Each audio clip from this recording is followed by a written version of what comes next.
Hello everybody, I'm Lyle. Welcome back to Sustainable Jungle, where we share sustainability tips, tricks, hacks, products, brands, and stories to better our planet. We seem to be doing a lot of these fabric-related videos lately. We previously looked at sustainable fabrics, linen fabric, modal fabric, fleece, elastane, or spandex, or lycra, whatever you want to call it. And today we're going to summarize the antithesis of sustainable fabrics, or rather, fabrics that have a sort of more questionable sustainability rap sheet. And there are a plethora of synthetic fabrics out there. And before we get into three of the most common examples you're likely to spot on clothing tags and how sustainable these fabrics are in general, let's quickly break down what actually makes up a synthetic fabric. Now, synthetic fabrics are textiles made from fibers that are made from petrochemicals like coal, oil, or natural gas. And I'm not talking here about semi-synthetics, which are actually derived from pulp cellulose. To get these synthetic textile fabrics, the raw materials, that's the natural gas, oil, and coal,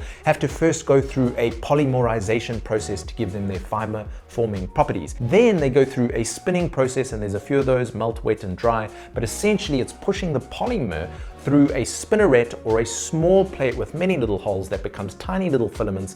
And depending on what you're planning to do with the synthetic fabrics, you'll either produce synthetic yarn, staple fiber, or tow, aka spun yarn. And if it's the latter two, they are produced for those who use traditional spinning equipment. As for the sustainability and ethical considerations, I'm sure you're across all the issues with plastic-based fabrics, like the extraction and raw material processing footprint, microplastic pollution, significant landfill waste and end-of-life prospects, toxic chemical leaching, manufacturing waste, which basically causes an ecological and social fallout. And when you consider that synthetic fabrics today account for approximately 60% of the world's entire clothing, and by 2030 that number will be up to 75%, it paints a fairly dire picture. I'm not trying to hammer home the eco-guilt here, apologies.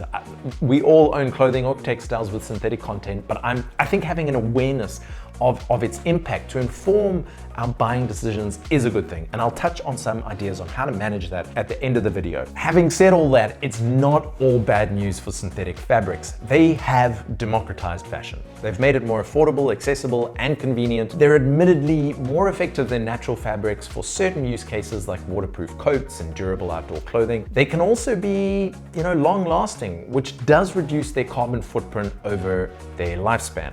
And when recycled synthetic fabrics are used, that at least negates some of the negative environmental impacts, though these are a drop in the synthetic fabric ocean. As I said, there are many varieties of synthetic fabrics which would take me hours to run through, so I'm just going to highlight three, as I said, of the most common to give you a flavor of what you're probably wearing right now. Let's start with the most common synthetic, which is polyester, or PET. It's made from the face of fossil fuel, i.e. petroleum and coal, yet it feels smoother than cotton and has a silky-like appearance. Go figure. Polyester is also durable, it's strong, it has long-lasting properties, resisting wear and tear better than many other natural fibers. It also dries really quickly, so it's good for moisture-wicking applications like sports and activewear. It's wrinkle-resistant, it maintains its shape, requiring minimal ironing and care, and it blends well with other fibers. And like most other synthetics, it's cost-effective. Polyester is often way more affordable to produce and purchase than many natural alternatives. But on the flip side, polyester, like all synthetics, is non-biodegradable. Its extraction, processing, and production releases an enormous amount of pollutants. It also has limited breathability, so the fabric tends to hold on to odors, so you'll have to wash any garments containing polyester more frequently. And for some of us, it can also cause skin irritations or reactions.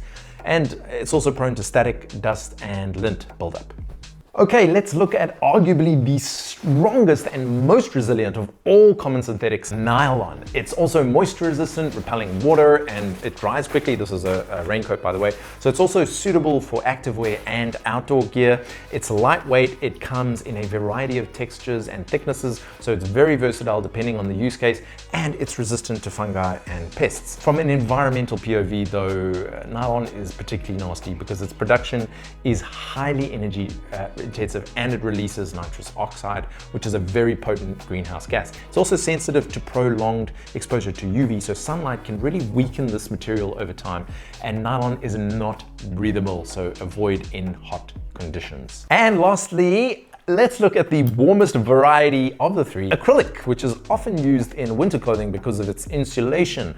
It's also a very lightweight fabric, so it's comfortable when you're layering, and it's typically a cheaper alternative to natural wool. So if you're looking for a cost-effective way to retain heat in the cold months, then this is definitely an accessible option. Acrylic also holds dye as well, so it'll retain its color and it's resistant to damage from moths and other pests too. On the other hand though, acrylic is known to pill, and it may also wear out quicker than natural fibers, especially in high friction areas like under the arm or in the crotch area. It can also melt when exposed to high temperatures, so if you pause that iron on your acrylic shirt for a second too long, you'll melt it. And some of us may also experience skin irritations and allergic reactions when wearing or using acrylic-based garments. And that is just a flavor of the synthetic fabrics out there. They've undoubtedly added convenience and affordability to our wardrobes and home textiles, but they are a big environmental and social concern, which is only going to increase over time. So our advice is applying the 5, nay 6 R's here, as we do in most situations. Refuse the synthetic textiles you don't actually need. Reduce the synthetics you do use. Reuse any synthetics you can before sending to the landfill. Repurpose existing synthetics. Repair any synthetics you can to extend their life. And finally, try and recycle whatever old synthetics you can through the proper channels. I'll add a link below to a list of organizations you can reach out to for this purpose. And when you are in the market of buying something new, my decision tree would look something like this. Try secondhand first. Thrift stores, online or local, are better than buying new, period. And that goes for natural fibers or synthetics, whatever, as long as it's new to you, but not actually new. And if not secondhand, then opt for recycled natural fabrics. Some brands actually make a point of using this, for example, like recycled cotton in their clothing and textiles.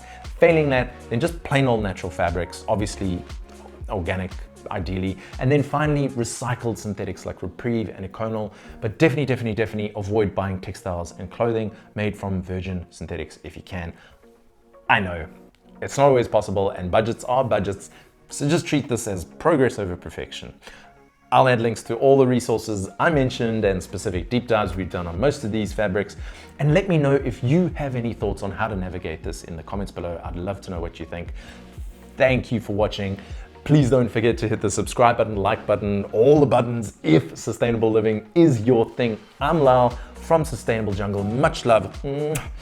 And polyester is not great. Give nylon a skip.